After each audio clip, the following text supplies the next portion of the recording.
इज्जत का फालूदा, बीवी की बेइज्जती सहते पति। यह सच है कि हमारी श्रीमती जी अमीर परिवार से हैं, इसीलिए हमें अक्सर उनकी वे बातें भी सुननी पड़ती है जो हमें अच्छी नहीं लगती है। बड़े जोड़ तोड़ के बाद बैंक से लोन लेकर हमने 2 कमरों का मकान शहर के बाहर लिया, वह भी इसलिए कि वह सस्ता था, वरना पूरी जिंदगी किराए के मकान में ही कट जाती। यहाँ रहने आए तो घर प्रवेश के समय हमारी एकमात्र सासू जी भी आटप की। उनकी सलाह मानकर आसपास के परिवारों को भी परिचय के लिए बुला लिया। अब परिचय यूं तो होता नहीं, अंत उनके भोजन की व्यवस्था भी की गई। सासू जी की एक पाई भी नहीं लगी और हमारे हजारों स्वाह हो गए। जितने भी परिवार आए थे उनसे श्रीमती जी अपने पति या अपने परिवार की बातें कम कर रही थी। अपने मायके के मीठे गीत सुना सुना कर स्वयं को हल्का फील कर रही थी और कोई उपाय भी तो न था। अंत हम चुपचाप सुनते रहे। श्रीमती जी किसी को बता रही थी, शादी में मम्मी जी ने पूरे 5 तोले का हार दिया था, 2 तोले की सोने की चूड़ियां, 3 तोले का मंगलसूत्र और भी न जाने क्या क्या। वे गहनों से लदी फंदी पूरे सोने की दुकान लग रही थी। हम क्या कहते, हमें तो एक अंगूठी भी नहीं दी गई थी, लेकिन हम किससे शिकायत करते। फिर दामाद की क्या हिम्मत जो सास के सामने अपनी श्रीमती जी की शिकायत कर सके। हम तो इस 2 कमरों के इस मकान में खुश थे, सोच रहे थे जीवन कट जाएगा। लेकिन उस रात जब पार्टी समाप्त हुई और हम थक हार कर बिस्तर पर पहुंचे तो श्रीमती जी ने कहा, मुझे आज बड़ी शर्म आ रही थी। मैंने चौंक कर पूछा, क्यों, क्या हुआ? वे बोली, तुम्हें देखकर। सबके पति कितने अच्छे कपड़े पहने थे, किसी की शर्ट पर परफ्यूम की महक आ रही थी, किसी के जूते चमचमा रहे थे, और एक तुम हो जैसे बस से उतरकर सीधे चले आए हो।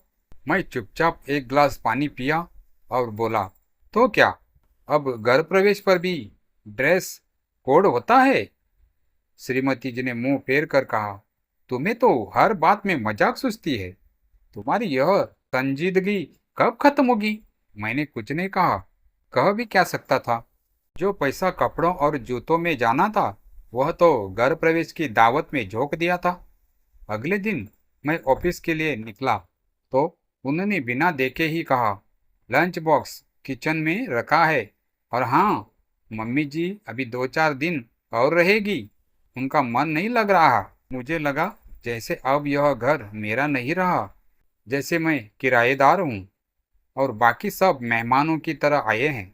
वह रुके रहेंगे, मुझे ही बाहर जाना पड़ेगा। समय बीतता गया, हर छोटी बात पर मेरी तुलना उनके पापा, भाई या किसी रिश्तेदार से होने लगी।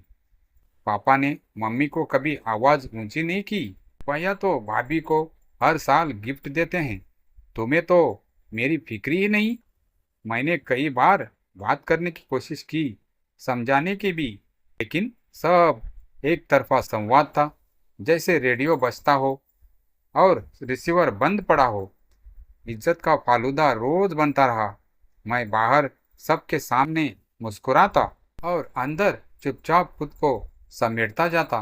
मेरा आत्मसम्मान धीरे धीरे गलता रहा, जैसे बर्फ के गोले पर फालूदा टपक रहा हो, मिठास में छिपा तिरस्कार।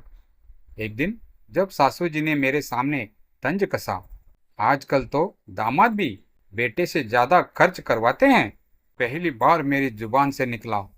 और जब दामाद अपनी इज्जत के लिए तरसता है तब वह क्या करे? घर में सन्नाटा छा गया। श्रीमती जी ने पहली बार मुझे गौर से देखा। मैंने मुस्कुराकर कहा, मैंने यह घर साथ जीने के लिए खरीदा था, मुकाबले के लिए नहीं। अगर मैं हर रोज हारूंगा तो यह रिश्ता कैसे बचेगा? शायद वह दिन हमारे रिश्ते की नई शुरुआत थी, या शायद उस इज्जत के फालूदों को जमने से रोकने की आखिरी कोशिश। आगे कुछ दिन अजीब से बीते, ना कोई बहस, ना कोई बहाना, बस एक चुप्पी जो हर कमरे में गूंजती थी। श्रीमती जी ने कुछ नहीं कहा, पर उनकी आंखों में सवाल थे और शायद कुछ पछतावा भी।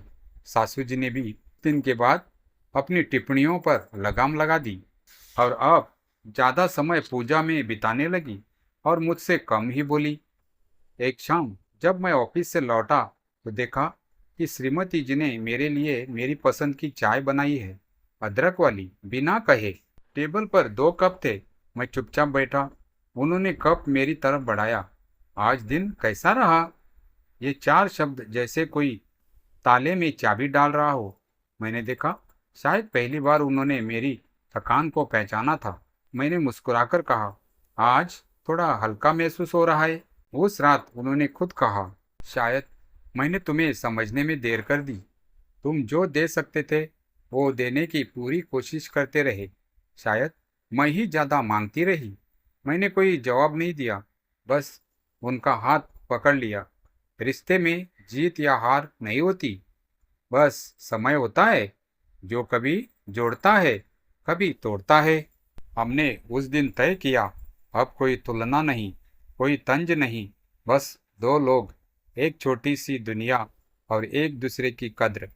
इज्जत का फालूदा अब भी ठंडा होता है, पर अब उसमें मिठास ही भी हमारी होती है, क्योंकि हमने मिलकर उसे जमने से रोक दिया।